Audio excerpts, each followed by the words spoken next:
Sir SIFC Bukhari साहब, बड़ा खुशाइन बात है और इतनी खुशी हुई मुझे ये देखकर कि एटलीस्ट इकोनॉमी पर दिस इज़ व्हाट कॉल्ड ना चार्टर ऑफ इकोनॉमी, जब हमारी इस्टेब्लिशमेंट, हमारे चारों वज़राए आला, हमारी कैबिनेट, हमारे वज़ीर आज़म सब एक पेज पर थे। बहुत अच्छी बात है, बहुत खुशाइंद बात है, लेकिन अगर मुलाकात के बाद फिर दरफुंतरियाँ वही छोड़नी हैं या उसके बाद सबोटाइज करने की कोशिश करनी है, तो उससे फिर सारी की सारी ये यूनिटी जो है, इसका भरम जो है वो पटाखे की तरह से खुल जाता है। ये मैंने क्यों कहा, अली अमीन गंडापुर की मैं अर्ज करूँगी मैंने क्यों कहा, नहीं इसकी बहुत सारी वजूहत है। अच्छा, देखिए ये बात तो आज भी वज़ीर आज़म साहब ने दोबारा से स्ट्रेस के साथ कही है, यानी उसमें जोर दे के कहा है कि IMF से अगला प्रोग्राम लिए बगैर हमारा गुजारा नहीं है। हाँ जी, कहा है। क्लियर हो गया? यस, कहा है। दैट मीन्स कि एक इलेक्टेड प्राइम मिनिस्टर ये कह रहा है कि हमें IMF के साथ अपने ताल्लुकात को ऐसे रखना है कि हम उनसे अगला प्रोग्राम ले सकें मिड टर्म का, ताकि हम अपनी इकोनॉमी को सीधी करने के लिए हमें एक ब्रीदिंग स्पेस मिल जाए। सब आदमियों को ये बात तो समझ आती है। यस।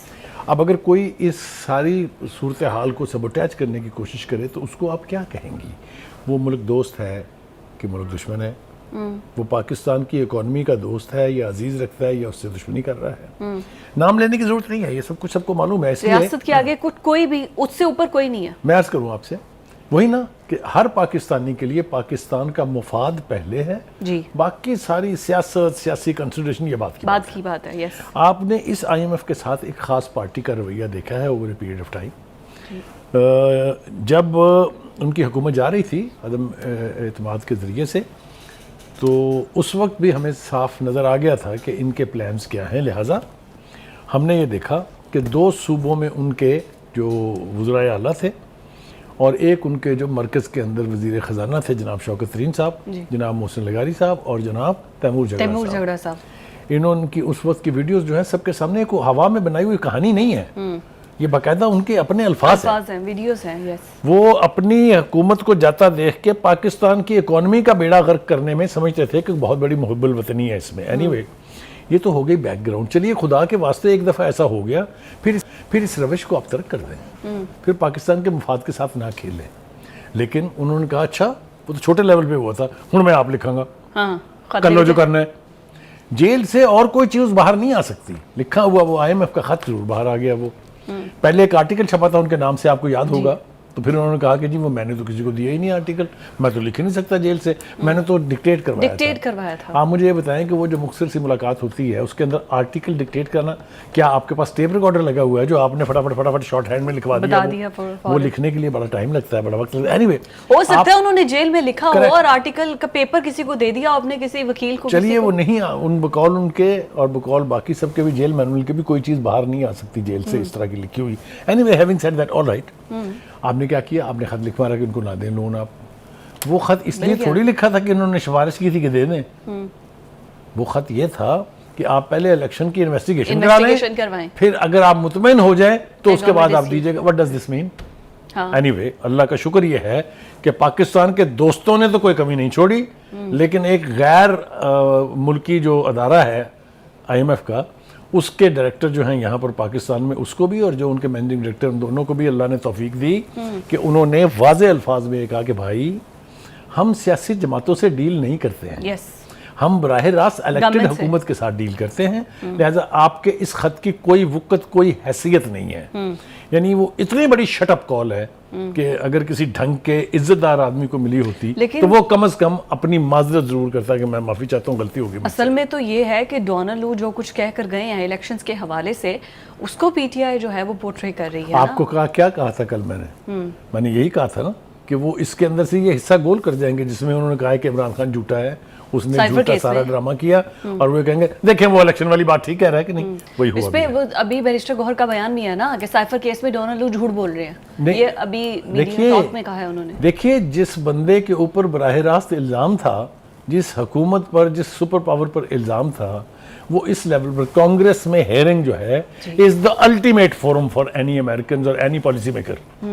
वहां उसने बैठ के कह दिया कि this was all nonsense, this was all a pack of lie, there was no such thing ever. Right. हम जरा थोड़ा सा इधर निकल गए हैं, हाँ, जरा जरा वापस इसी टॉपिक के पर आ ऊपर। जाते हैं। यस जी बिल्कुल ठीक है कि ये जो FICS बनी है ये बहुत कमाल का एक अदारा है जहां पर तमाम पाकिस्तान के स्टेक होल्डर्स जो किसी भी हैसियत में पाकिस्तान की इकोनॉमी में कंट्रीब्यूट कर सकते हैं वो इस प्लेटफॉर्म पर इकट्ठे होते हैं।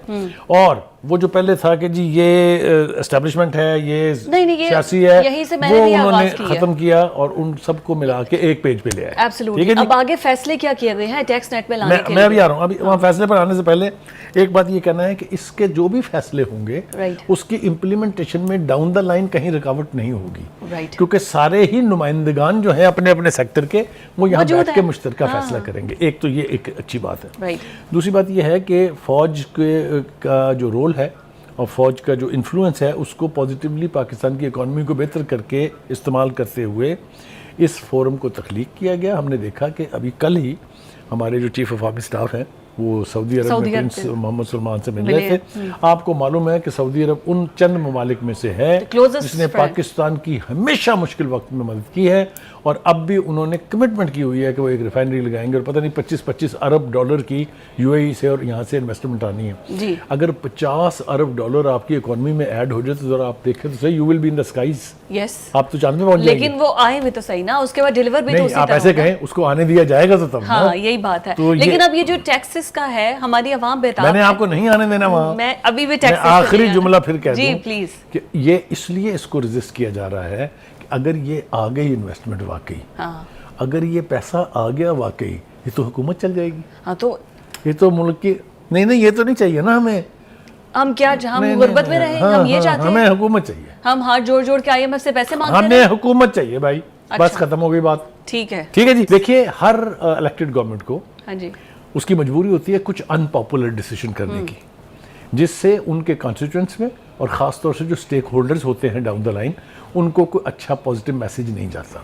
मिसाल के तौर पे एक फैसला ये हुआ कि अब हम जो है रिटेलर्स को, जो दुकानदार हैं, उनको टैक्स नेट पे लाएंगे। यस। अच्छा, पहले भी ये नारा हर एक ने मारा है, हर गवर्नमेंट ने ये नारा मारा है हम ये करेंगे, लेकिन किसी के पास ना स्कीम थी, ना प्लानिंग थी, ना डिटर्मिनेशन थी। यस।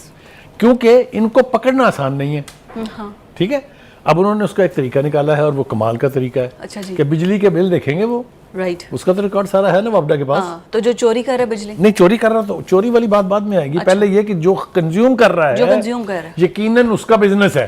Right, fair enough. हाँ। उसके हिसाब से वो पहुंचेंगे और मालिक मकान को नहीं पकड़ेंगे। हाँ, वो पकड़ेंगे उसको जो वहां बिजनेस कर रहा है। दुकान जिसकी है उसको नहीं, जो बिजनेस जो वहां बिजनेस कर रहा है उसको। रेंट पे देयरफॉर इन बिजली के बिलों के जरिए से 35 लाख ताजर वो कहते हैं इन द फर्स्ट प्लेस हम ले आएंगे टैक्स नेट में। राइट। ठीक है, ये जो IMF आपको डिक्टेट कराता है, मुश्किल टर्म्स आपको देता है, वो इसलिए ना कि उन्हें पता है कि इनके पास कोई और वसूली के जराए नहीं है। This is going to be one major source of revenue generation. लेकिन ये कोई पहली बार नहीं है, जैसे आप पहले कह चुके हैं, सुपर टैक्स ताजरों पे लगाया गया था, वो एहतजाज पर आ गए, फिर एहतजाज के बाद वापस लिया गया उनका ये फैसला। देखिए इसलिए कि वो तरीकाकार ठीक नहीं था। अच्छा। इसलिए कि वो कुछ लोगों का ख्याल ये था कि ये जद सिर्फ उन पर आ रही है, बाकी बचे जा रहे हैं। नीचे स्लैब, नीचे इसके जरिए अगर ये लेटर एंड स्पिरिट में इम्प्लीमेंट हो गया, तो इसके जरिए बचत नहीं है, सबको देना पड़ेगा और देना चाहिए।